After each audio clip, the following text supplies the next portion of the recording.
Hello guys and welcome to my channel. Hello especially to you new mummies out there. So in this video today I'm going to be talking about my first time mum lessons, which I'm going to be sharing with you guys. So basically what I learned as a new mum. Now for those of you who have never come across my channel before, I will introduce myself. My name is Jess. I produce mummy content of all sorts as well as vlogs on the side, which I do occasionally. I have one baby girl and I'm currently pregnant with my second baby, which is due in September. If this is the type of content that you are interested in and you like this video, please don't forget to subscribe. Also thumbs up and hit that notification bell.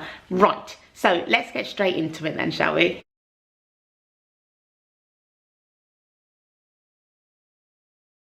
Did you guys know that baby girls have periods? So we have a baby girl and whenever we changed her nappy, there was always blood in the nappy.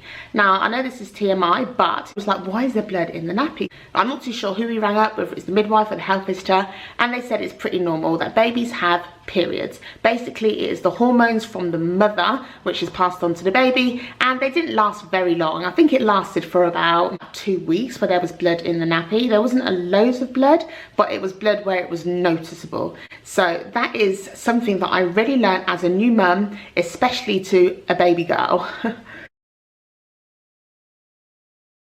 Okay, so breastfeeding. Breastfeeding was really important for us. We wanted to breastfeed and that was our plan, but it didn't go that way. One of the things that we have learned is that not everything goes to plan. So breastfeeding is tough. For some mothers, it is fine, it is easy, but for a lot of us, it is very, very difficult. There are many different reasons. In my case, I wasn't producing enough milk. So I'm going to quickly tell you a very, very quick story of our breastfeeding journey. So Olivia latched on perfectly, no problems whatsoever. So when we took baby home, the midwife comes a couple of days or so after and weighs the baby to see how the baby gets on. Now, Olivia lost 13% of her weight. Her lips were really dry, so she was dehydrated. And then we found out that I wasn't producing enough milk, so Olivia was not getting what she needed.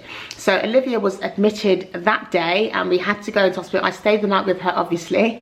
So what they did was they encouraged me to use a pump as well as use formula and breastfeed at the same time, just so that Olivia could get everything that she needed milk-wise. So breastfeeding doesn't always go to plan. There are also many other different reasons why breastfeeding is very, very difficult. It can be very painful. In my case, it was not painful whatsoever, but it can be very, very painful. It can cause bleeding, so your nipples can bleed and crack, which is not nice. I'm so glad I didn't experience that.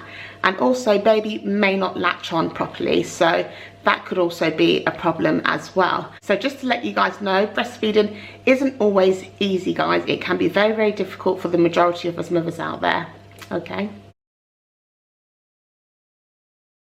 Another thing that I didn't realise until obviously I had the baby was that you have to feed the baby every 4 hours. So even during the night, I know some mothers say how my baby slept through the night when they were 4 weeks old, 6 weeks, 8 weeks, whatever, but baby has to feed every 4 hours. So we were advised by our midwife, by the health visitor or the midwife, I'm not sure, to make sure that we fed baby every 4 hours. So it just became part of our routine. I would wake up and I would feed her, but that was just something that I didn't realise. One thing that I didn't realise about babies is that babies have a preference. I don't know how to put it into words. So basically, babies don't always like car seats. They don't like prams. They want to be close to you. Yeah, so we got a travel system. So we got the car seat, we got the pram, which turns into a pushchair, but Olivia did not like it at all. She would scream and scream and scream. It made me not want to leave the house, to be honest. It was awful. Now, slings or carriers, baby carriers, they are a godsend because you can still do whatever you're doing and you can still wear your baby as well. One of the things that I learned is that the things that you get for your baby won't necessarily like them and it could end up wasting your money. So one of the things that I did was I went to a sling library. Now, sling library is just a place that you can go to and you can try on many different slings to see which one suits you and your baby. Now, that also helps you save coins as well because not all slings suits every baby, like I was saying before. So we went to the sling library and we tried on different slings. I took Olivia with me, obviously, and you can rent slings from them for like £10 a month. I don't know how much it is in different countries or whether they even do it in different countries, but in the UK you can rent a sling, and that's what I did for about a month. And then once I felt very confident that, yeah, Olivia really likes this wrap, I feel very comfortable in it, I went out and I purchased it. Right, the other thing, this was even before I gave birth to Olivia, was the baby sizing of clothing. It was so confusing, so confusing. So for example, if I bought a newborn size, and then there was a first size, and then there was a 0 to 3.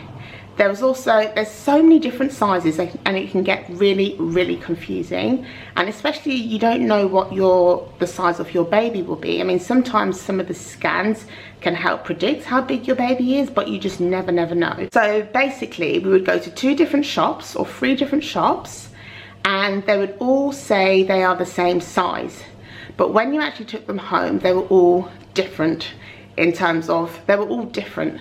So anyway, that is just one thing which I learned as a new mum, that baby clothes sizing can be a nightmare. So people will start telling you how to parent and question what you do. So that is one thing that I noticed, and it may not be their intention, but it is what they do, and it can be very annoying. So that is something which I have learned as a mum, is to just, you know, not take everything on board that people say to me, but use my own instincts and my own common sense to raise my own child the way I feel is best. And I know that some people have a really good heart, but sometimes it does not help, guys. It doesn't help. So yeah, if you want to take advice from people, that is fine, but you don't have to take advice from everybody, because everybody has opinion, especially the ones who don't actually have kids. Now that is annoying. So basically there is no right or wrong way in how to raise your child. However you raise your child is the right way for you. So don't let anybody tell you anything different. Yes, there is always space for advice to help you grow as a mother, but then at the end of the day, it is your choice whether you take that advice or not. Sleep deprivation is real, okay? So when baby, so one thing that I've learned is that you are gonna have to just kiss goodbye to your sleep, because your sleep is gonna change probably for the rest of your parenting life. Babies can wake up numerous times in the night, and they may want their bums changing, they may want bottle feeding, they may just wake up for the sake of waking up. And it goes hand in hand with motherhood, unfortunately, especially if a child or children are at a young age. There is no getting out of it, unfortunately. It is what it is. Yes, but also to point out that the sleep deprivation may not be because of your baby. It could just be you.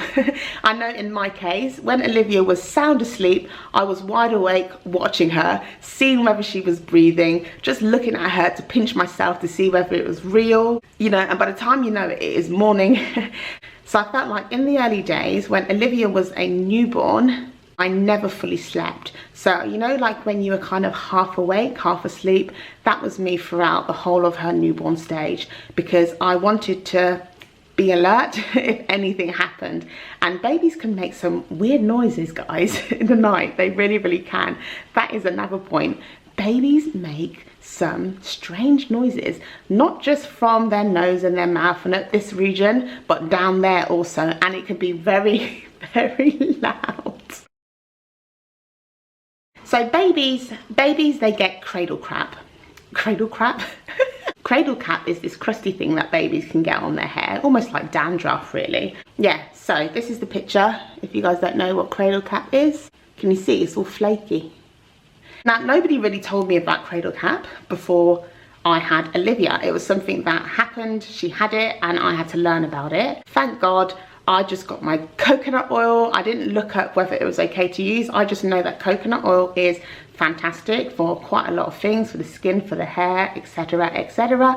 So I put some coconut oil all over Olivia's scalp, and I left it there for a little bit. Then I got a baby brush, which I'm going to show you. So I got one of these and I just massaged it on Olivia's scalp to get rid of all the scaly flakiness. To be honest, it cleared it up. The next day I washed it and it was gone, and it has never come back since. So one of the things that the health visitor found out was that Olivia had a tongue tie. Now, what the hell is tongue tie? Why does nobody tell you about tongue tie? So basically, it is a thick bit of tissue at the bottom of the tip of the tongue to the floor of the mouth. So basically, baby can't push their tongue out very far. It sort of restricts the baby from doing that. Now, this affected Olivia from feeding. So when we fed her with the bottle, because obviously we were combination feeding as recommended by the hospital, she would dribble. It would go absolutely everywhere. So when I was breastfeeding, she wasn't sucking properly either, so she wasn't getting that milk that she needed as well. Yeah, so we went and we paid for a tongue tie removal. We actually paid £200, which is a lot of money, guys, but it was worth it. Instead of waiting 4 weeks or so, we just got it done straight away, and she has been fine ever since. Yes. So if you have a partner or a husband, or your other half, as some call it, but like for some women out there, like myself with Olivia, I'm spending the majority of the time with her. I know her cues, I know so much stuff about her, which my husband may not, because he's working, he's not here 24/7 with her. So one of the things that I learned was about myself. One of the things that could happen is that we could get a little bit controlling over how our husbands or partners or other half is with the baby. Now, one of the things that I've learned and that I'm still learning is to just stand back and allow Ilko to be a dad. One of the things that us women do very, very well is we can easily nag, or it can appear like nagging to men. We can also be a little bit controlling, you know, don't do that, she doesn't like it like that. No, no, no, no, don't do that, do this, she likes it like this. And it can get really, really annoying. And I know that is one of the things that me and Ilko struggled with in the beginning. So just to bear in mind, guys, that your husband or your partner is also a parent for your child too. So to just stand back and allow them to be that, okay? Okay, whew. I hope I wasn't speaking too fast. Do you know what I would love? I would love for you guys to put in the comments down below what you have learned as a first time mum, because people do read comments and it will be really nice and encouraging for other mums to read as well as myself, because I am just nosy. So next week I'm going to be sharing my top 10 tips for new mums. You don't want to miss that video. So I will see you guys next week, okay? Okay, that'll do.